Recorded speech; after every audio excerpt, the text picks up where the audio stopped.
The interesting one is, yes, we're preparing for Rugby World Cup, but the best way we can prepare for Rugby World Cup is by beating Argentina twice because of that rankings. Yeah.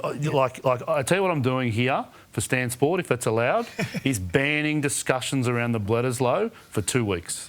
Do not look past Argentina. I can make a case that the next 2 tests against Argentina are more important than the Bledisloe, because it's absolutely crucial to be ranked in the top 6 by the end of the year, and a loss at home to Argentina is one of the biggest death blows to that. More important for the game. I went through I did some stuff for World Rugby last week in terms of working out the rankings and how it looks in terms of the brackets and that sort of stuff. You don't want to be outside the top 6. Like it's not a good home World Cup if you're not inside that top 6 come November.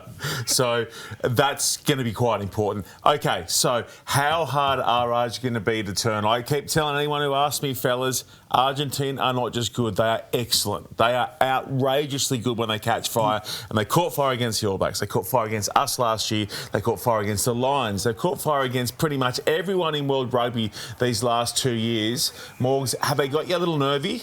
Oh, I'm way beyond nervy. I don't know why we have to convince people. Some people... I tell you why, because people don't see them like we see them. That's why. World Cup semi-finalist 2023 in a tournament we didn't get out of the pool. Yep. Have beaten New Zealand in New Zealand at home, absolutely belted us in Argentina last year. Have play a varied game where they can play direct, pragmatic territory.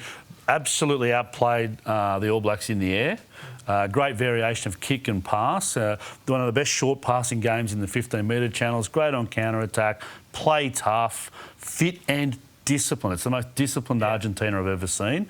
But look, mate, they can win the World Cup in 27, let alone coming here and beating the Wallabies. Their maturity as like a nation over the last 10, 15 years has been astronomical. Just in the way that leading into an Argentinian game used to be like, right, if we play direct, good set piece, we'll just like discipline them off the park, all right? And it sort of depends whether you're getting them on a good week or a bad week, because they could win by 30 or lose by 30. Now they're so consistent. They're turning up every week. They can play different styles of rugby as well because their forward pack is so good. They can play that expansive, exciting, but still their forwards are tough and up the middle the whole game. It's a very tough game, and I do laugh like we were then about how people are still like, oh, that's easy beats.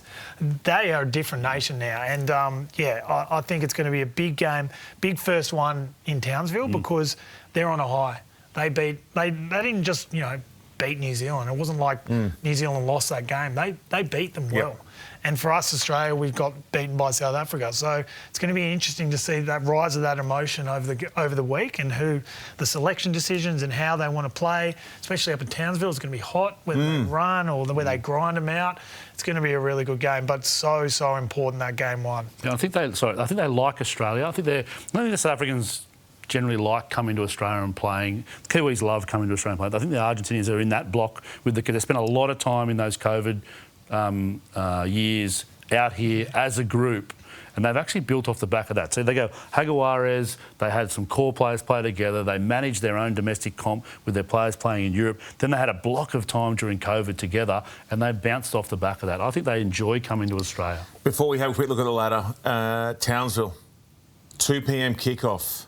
Ooh. How warm, and does that help? I mean, you've got to look at that as a possible thing, don't you? It's going to be humid, fellas. It's going to be hot up there in the tropics. Does that benefit Australia in any way, shape or form, the afternoon 2 o'clock kickoff? It should. You could make a case that Australia looked to be the fittest team in the comp of the 4. The way they ran out against South Africa, in South Africa, at altitude, backed it up and ran out the game in Cape Town. I know behind closed doors they've been training hard. And there have been some soft tissue issues, but they have continued to train through the Lions series, through the Rugby Championship first couple of matches. This is a fit Wallabies team, and a team that's happy to go to their bench as well because they've built depth. It should be an advantage, or at least not a negative for a Wallabies team. Okay. Don't forget, New Zealand beat South Africa as well. There's so much going on. Isn't it juicy? Someone's going to come away from that with their reputation destroyed. Who's got more to lose, you think? New Zealand. They're at home. Yeah, New Zealand at home. Eden Park. Yeah, oh, true. It's going to be massive.